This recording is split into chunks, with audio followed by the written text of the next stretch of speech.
Okay. Hey, Veronica. So excited to have you on today. So tell us about who you are and what you do. Sure. Thank you so much for having me, Josh. My name is Veronica Acevedo. My pronouns are she, her, hers. I am based outside of New York City, and I'm currently the Director of Diversity, Equity, and Inclusion at SoundCloud, which is the largest audio discovery platform in the world right now. I actually have about 5 years of DEI experience at 3 different companies.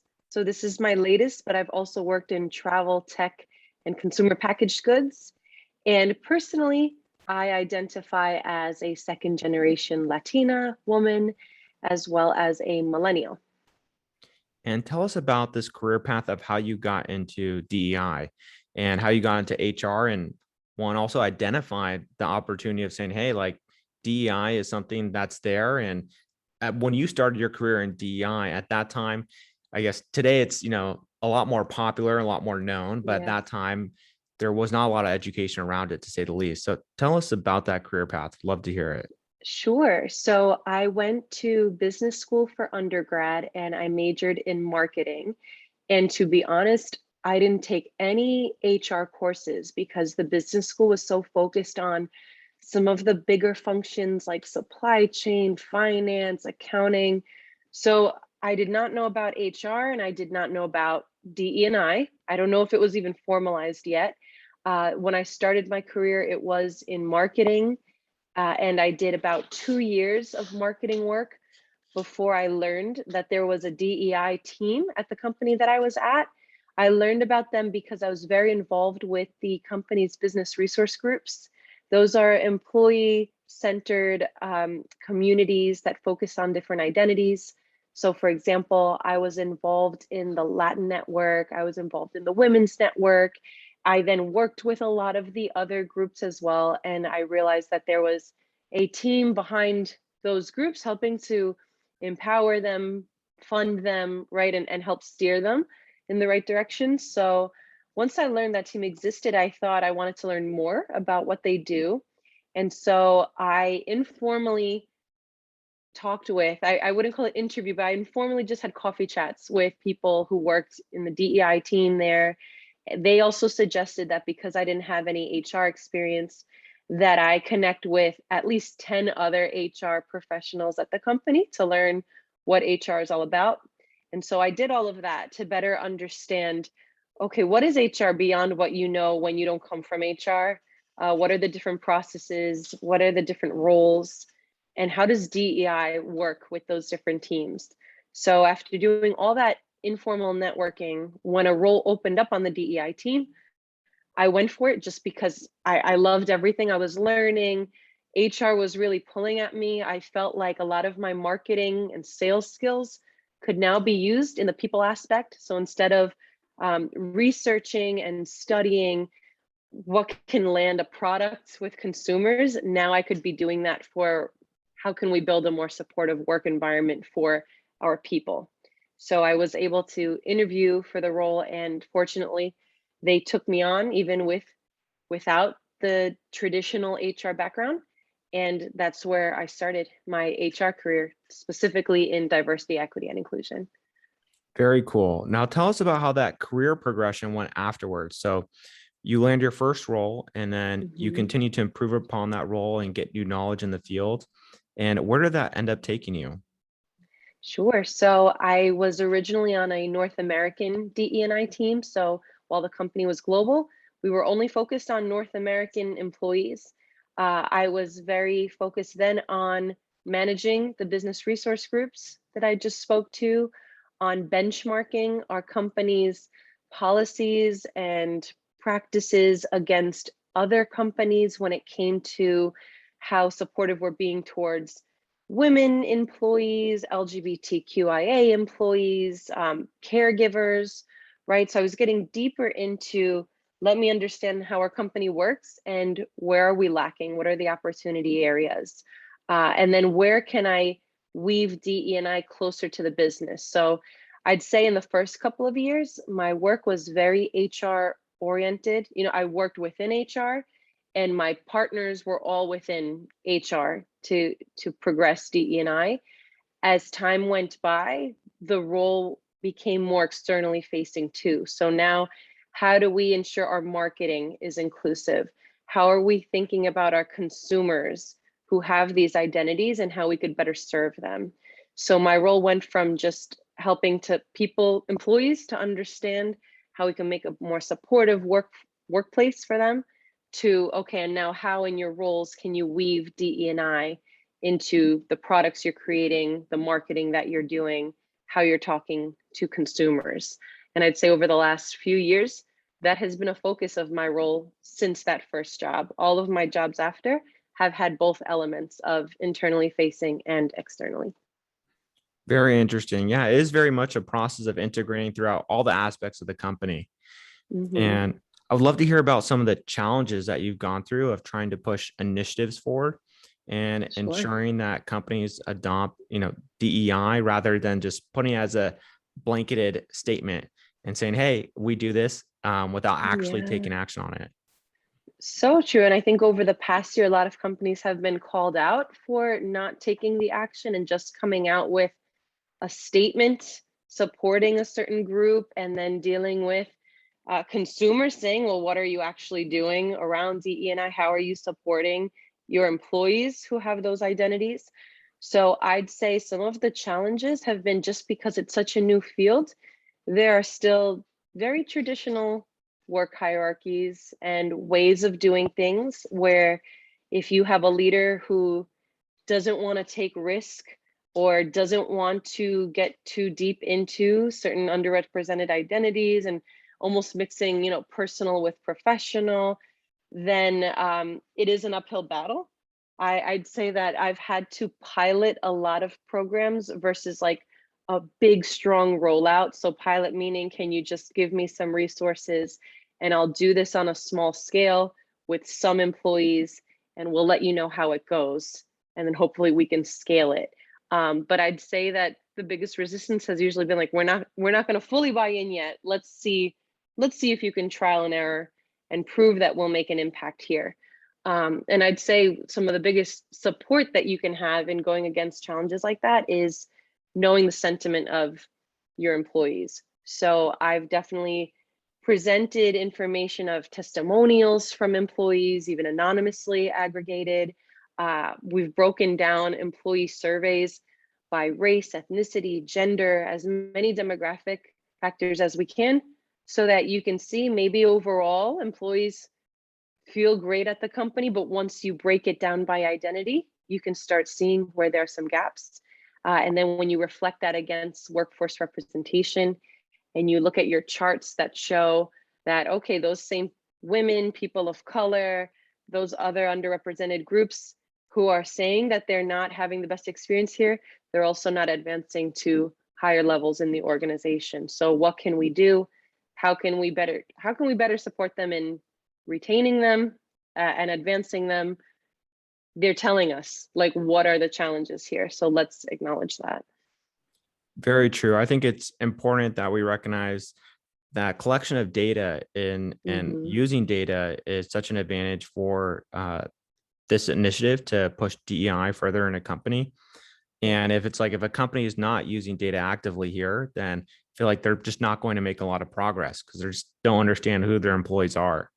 exactly. And can you talk to me a little bit more about the data and technology and where the future of DEI is going with that regards and how that plays such a role in DEI?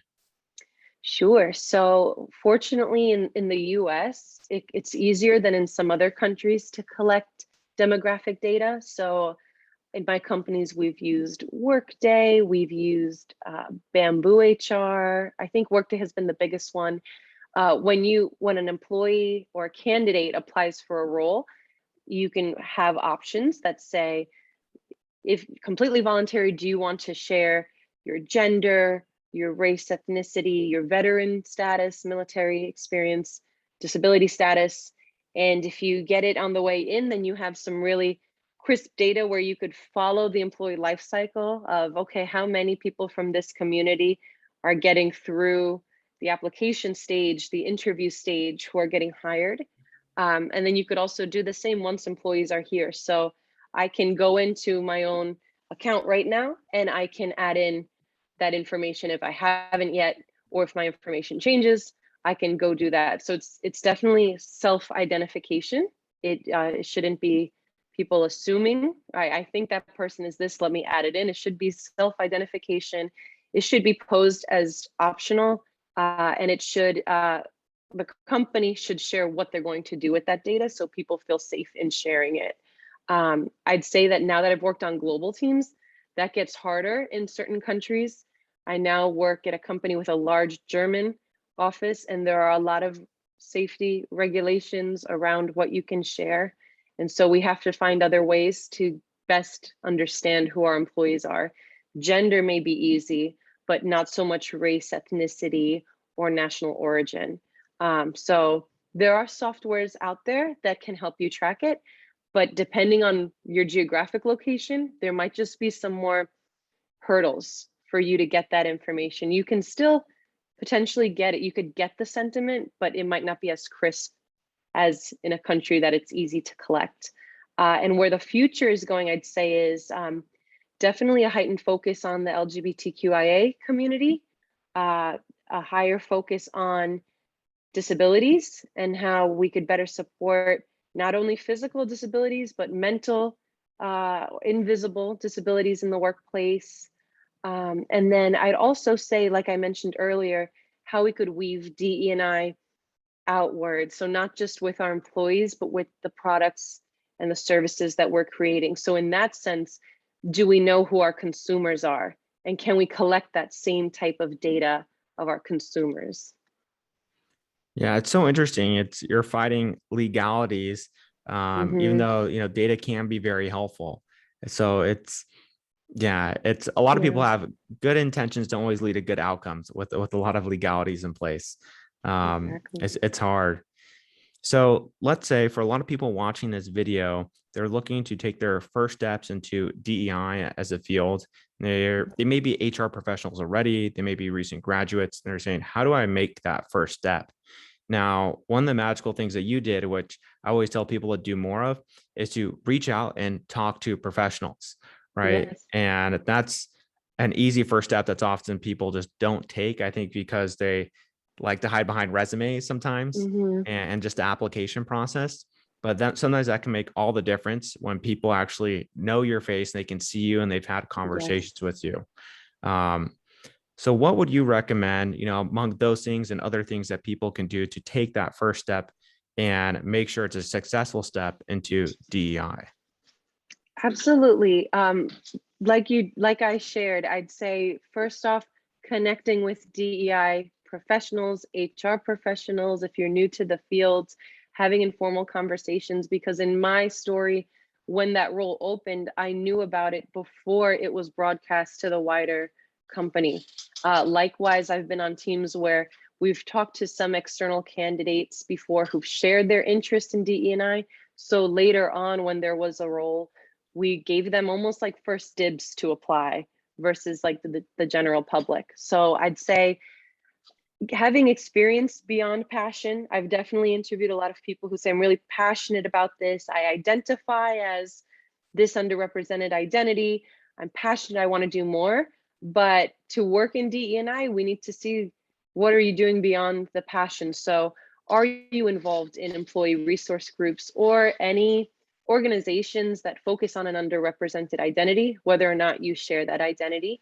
What trainings are you going through? A popular one I know has been the eCornell certificate. HR University now offers DE&I programs. So what are you doing to give yourself some practical knowledge beyond just reading up on how to better understand different communities, which is of course important too. I've encouraged people to add to their resumes the books that they're reading, the trainings or the conferences that they've gone to in the DE&I space. Even if you think, oh, I don't think this really belongs on a resume, it showcases that you are building your own learning, and you've looked for those opportunities, and now you're ready to apply them in a real role in DE&I. And I'd say there's a lot of skills that can transfer into DE&I. So there's a lot of trainings and workshops that we have to put on in this field. So if you have any experience working with vendors or putting together workshops yourself on any topic, that'll help, because we do a lot of learning and development. We do a lot of marketing and communications, in that we conduct focus groups with employees to better understand what are the opportunity areas to better support them. So if you've done anything like that, that can also transfer over really well. And then finally, I'd say research. A lot of when I first got started was benchmarking against other companies. So what are we doing? What's our workforce representation? What are the other companies doing? And there are a lot of ways that you can do that through central organizations that compile your data against others, and they give you back a best practice report of, you can increase your parental leave by this many weeks. You can offer more targeted mentorship programs for women of color, right? So I'd say if you've conducted research or working with data like we talked about earlier, those are all skills to highlight on your resume, because those will transfer over into DE&I. Hey, super helpful. Yeah, so I know we just covered a number of skills for that Yeah. resume. So if you're listening to this, make sure to jot those down, because I agree. I think stuff like being able to do workshops is really invaluable. Hmm. Just saying, okay, this person knows how to handle a room of people Right. and can ensure that that room goes well for maybe like an hour or however long the workshop is, and feels Hmm. comfortable doing that. And it's hard to find people who are comfortable doing those type of things. Um, For sure. and I think there's also a difference of doing workshops via Zoom and doing workshops via person as well. They're very Yes. different experiences. So I think having that range of workshop experience too can also help a lot with that. Yeah. And just so one of the things that I think is would be helpful would be, Hmm. how do you suggest, if they're trying to get in touch with HR professionals, that they go ahead and do that in the best way to expand their network, especially within DEI? I know you mentioned workshops, which I think are a valuable way too. I know Hmm. just because you never know who you're going to meet there. I mean, you could do it like third party Yeah. workshops that are outside of your company or even within inside your company. Um, Yes. but talk to me a little bit about that, and let's go from there. Sure. I'd say yes, externally, like conferences that are out there. I mean, I went to some like conferences focused on women, right? Like at like women's empowerment, and it was helpful personally and professionally, like my career journey, and then also meeting other people who work in HR, who work in DE&I, who are focused on programs for advancing women. So in that way, you get to start broadening your network, and also getting some of the tips that those people are getting to go run their programs. I'd say if you currently work for a company, setting up coffee chats, even over Zoom, is really helpful, just to get to know what programs HR is running, and if you have capacity to offer to help with any of them. So sharing, like, I'm really interested in that topic. Is there anything that I can do to support you in that? Just to show you're willing to try to get a little bit more working experience in HR. If there are, again, employee resource groups at your company, or if you're still in school, if there are student organizations focused on these different underrepresented communities, getting way more involved in those spaces, taking on leadership roles within them. Uh, Even if you don't have that identity, showing that as an ally, you're looking to progress and uplift these communities. I'd say those were the names and the faces that teams like mine keep top of mind. We see you showing up at the events that matter for these underrepresented identities. We know that you're reaching out to people like us and HR. You're offering to help. Like you said, like workshops, if you go to a workshop and you know they're going to do another one, do you want to offer to help, or help co-facilitate, or help in any small way? But it's like you're getting your name out there, and you're getting some practice in, I think, would really help. That's great advice. And we did cover a lot here today. So before Sure. we go, is there anything else you want to leave the people watching with, whether that be advice, direction? Yeah. Let me see. I'd say I know we talked of a little bit of the friction of being, some of the challenges. I'd say since the field is still new-ish, right? It's still over the last few years. There's still the challenge of sometimes getting resources, right? Like funding or having an official DE&I team or having, more than one person working on DE&I at the company. So just, I think being scrappy and being ready to like lean into different projects could help you get into this field and do great work. Not expecting that you're going to walk into a role that's neatly crafted, that you have a very consistent schedule. I think having a breadth of DE&I experience is more important than having depth. Depth can help. I've definitely been on teams where, let's say there's a DEI learning lead and that's all they do. They only focus on workshops, which that's great if that's what you want to do. But a lot of companies are now looking for people who can bring the whole package, so can you not only put on workshops, but can you help us when something happens out in current events society? How should we react? How should we craft an external communication?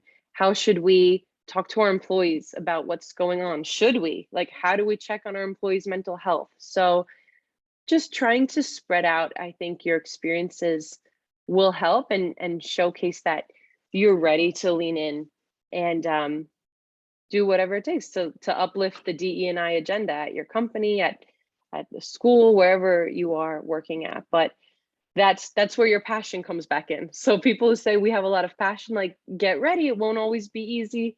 It won't be like a nice blueprint is handed to you, but that's what's so exciting about the role.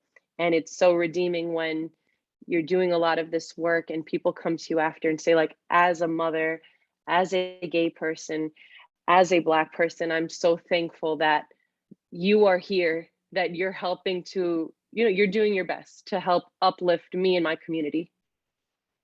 Hey, very cool. Yeah. And I just want to thank you so much for being here today and being with us. And if people can connect with you on LinkedIn, can they go ahead and do that? Absolutely, yes. So my name, as you know, Veronica Acevedo. Feel free, if you send me a message, to even reference this video so that I know what background you already have, and happy to answer any of your questions or connect you more with what my experience at my different companies. Awesome. And if you're watching this video, chances are her LinkedIn URL is right in the description below. So go ahead and check it out if you want to go ahead and connect with her. And again, thank you for being on, and we'll rock and roll from here. Amazing. Thank you, Josh. Good luck, everyone.